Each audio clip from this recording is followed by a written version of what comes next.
Hello everyone, we hope you're having a great week. Greetings from the middle school office.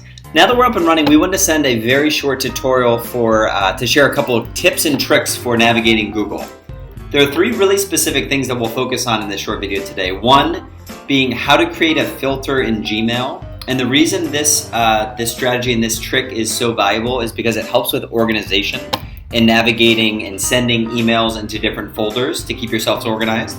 It's also good for wellness because sometimes when you open up your inbox, it can be incredibly overwhelming when you see 50 different emails like you'll see in the video in a moment.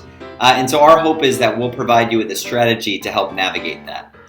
Another tool we're going to talk about is how to use your Google Calendar. It's a part of the G Suite program and it's directly linked with your Google Classroom, which means anytime an assignment or an assessment is assigned to you, it'll automatically populate in your calendar. And so for both students and parents, this is a great tool to see what's coming up, what's due in a few days, and also to keep an eye on summative assessments.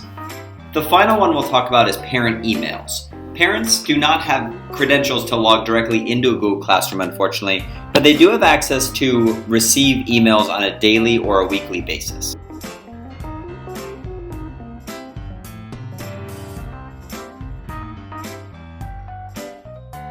When I first log into my Gmail account, you'll notice that you'll probably have a lot of emails in your inbox. For me, as you can tell, I have a lot of different announcements about upcoming assignments that are due in the next few days, as well as random announcements that are really important for me to keep up with. The issue is that sometimes it can be overwhelming to have so many emails in my inbox. So we're going to show you a very quick trick to not delete these emails, but to shift them elsewhere so that you can decide when you go look at those emails to access this. This is completely optional, but is a strategy that a number of our teachers use and students to help them manage their inbox. So what you're going to do is you're going to go up to where it says search, and I'm going to type in classroom, and you notice that I put it in quotation, so that's going to focus on specifically classroom, but I also put it in parentheses because when you look at emails, you'll notice that everyone is sent from someone in parentheses classroom, right? So it says Ms. Luz Acosta classroom, Mr. Alex Coleman classroom, and so this is going to really help me focus on only emails that are sent from Google Classroom, okay? I'm going to hit enter, and it's going to pull up all of the emails I have from Google Classroom. My next step is then going to be to create a filter. So I clicked on the arrow in the search bar, I went down to where it says create filter, and I'm going to check three boxes, and this is very important, so hopefully you're following along with me in your own Gmail account. I'm going to hit skip the inbox, apply the label, and I'm going to actually have to create a new label. I'm just going to call it Google Classroom. Create.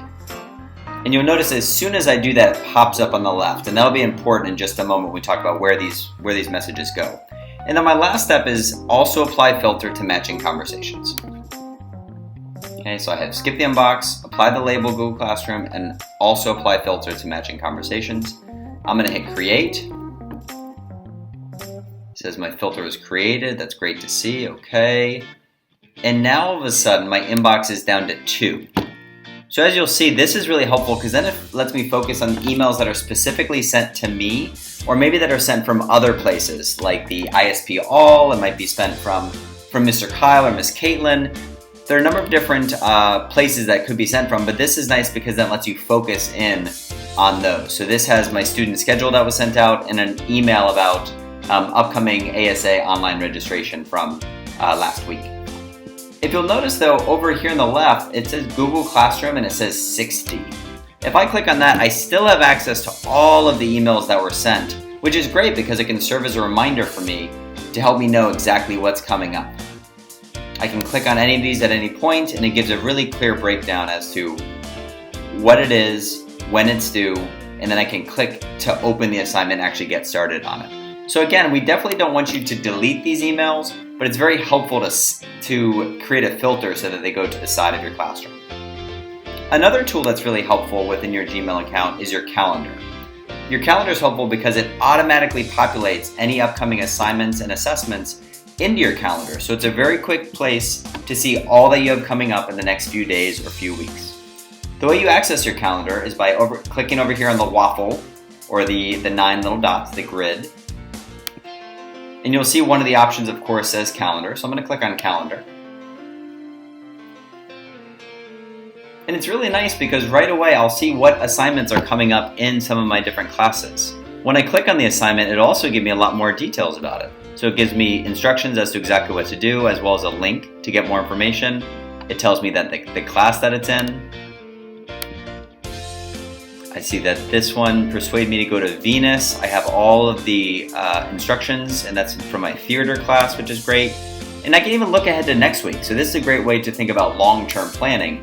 I see that next Tuesday, I have an assignment, and it has this little asterisk by it, which is really important to know because that means that it's a summative assessment. And it's really crucial for me to really pay attention to those and when those are coming up so that I can make sure I'm ready. So I'm going to click, because I know it's a summative assessment. It's not until next week, but it's helpful for me to get an idea of what the expectation is. So your calendar is also going to be a great tool that's going to really help you stay organized. And it's also going to help your parents know exactly how they can best support you at home and know what upcoming assignments are on the way. When we look at parent emails, these emails contain 3 different things. 1, any assignments or work that is missing. 2, upcoming work. And when you opt in for a daily summary, it'll be work that is the day or the next day of that email. If you get the weekly summary, it's going to be work that is due in the upcoming week. And also class activity, which just includes any kind of announcements, assignments, or questions that are posted by the teacher. This is a very general example of what this summary would look like. And as I mentioned, it can be received either daily or weekly. And it goes directly into your inbox as a parent, once you opt in, of course, which we'll talk about in just a second. And it's nice because it compiles all of the work and all the announcements from all of your students' classes. So for this student, Felix, you can see, of course, at the very top, the items that are missing from U.S. history and literature from last week. You have a quick sharing and announcements about what's upcoming for the next week, so you as a parent can support your student in looking ahead and making sure that you're planning accordingly. And then down below, if I were to scroll, it would have announcements and different things from each individual class. When we're talking about parent emails, there are really 3 steps that we're going to ask you to follow from the parent standpoint. The first one, of course, is to accept the invitation. Invitations have been sent to all parents, and if for some reason you can't find it or you don't think that you received it, please fill out the form that is in the email that was sent with this video, and that'll let us know that we need to follow up and check to make sure you're invited. Please check your spam folders, please check your trash, just to make sure that it accidentally didn't slip through the cracks.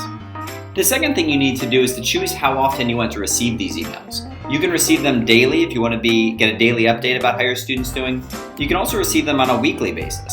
If you don't want to subscribe at all, you also have the option to unsubscribe at any point.